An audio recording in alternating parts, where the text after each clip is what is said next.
গতকালকে আমাদের ছাদ ঢালাইয়ের কাজ খুবই সুন্দরভাবে সফলতার সাথে সম্পন্ন করেছিলাম। আজকে সকালে উঠেই ছাদে গ্যারাটিনের কাজ জন্য প্রস্তুতি গ্রহণ করতেছি। তা আমরা ছাদ ঢালাই শেষ হওয়ার পরে আপনার ঝাড়ু দিয়ে মাড়াই করে নিছি।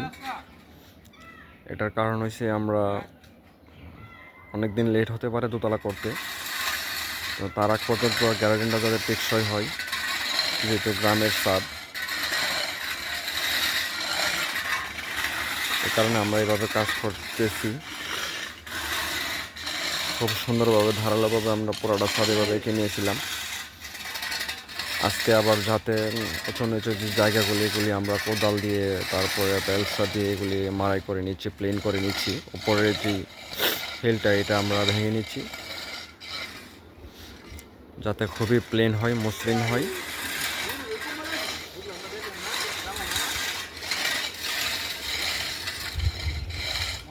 তারপরে আপনার একটা করে ইট দেবো, সাইডে দিয়ে একটা করে ইট দিয়ে বাঁধ দেবো। 20 দিনের মতো পানিটা ছাদে রাখবো। 20 দিন পরে আমরা পানিটা ছেড়ে দেব, তাহলে আমাদের কিউরিংটা সম্পন্ন হয়ে যাবে। ছাদের লেভেলও খুব সুন্দর হয়েছে, খুবই সুন্দরভাবে ঢালাই হয়েছে।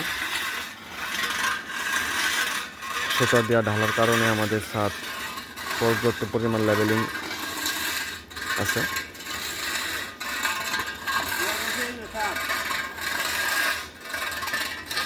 আমাদের ছাদের প্ল্যানিং কাজ চলতেছে। এটা হচ্ছে আমাদের সাইট মিস্ত্রি, খুবই ভালো দক্ষ কারিগর। এটা হচ্ছে আমাদের মহাজন, উনিও এই কাজে খুবই অভিজ্ঞ।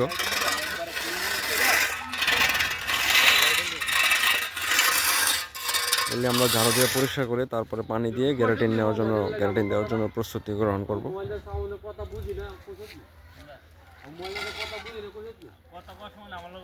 ওচার নিচু যে কোনাগুলি আছে এগুলি আমরা মসৃণ করে নিচ্ছি।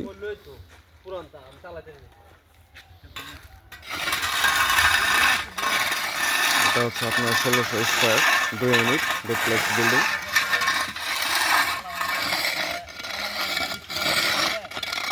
এটা হচ্ছে আমাদের সিঁড়ির কাজ,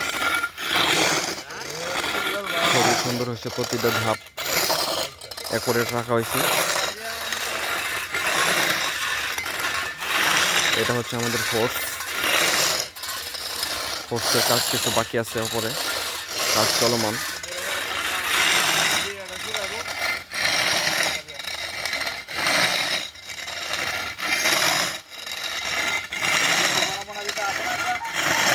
এই হচ্ছে কাজের পরিস্থিতি।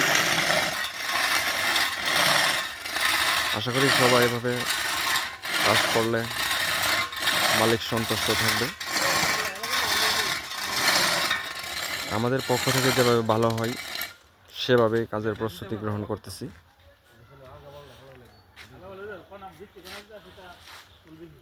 চেষ্টা করব পরবর্তীতে আবার গ্যারাটিনের কাজ সম্পন্ন হওয়ার পর ওইটাও দেখানোর জন্য আপনাদেরকে। ঠিক আছে, তো ভালো থাকবেন আপনারা সবাই।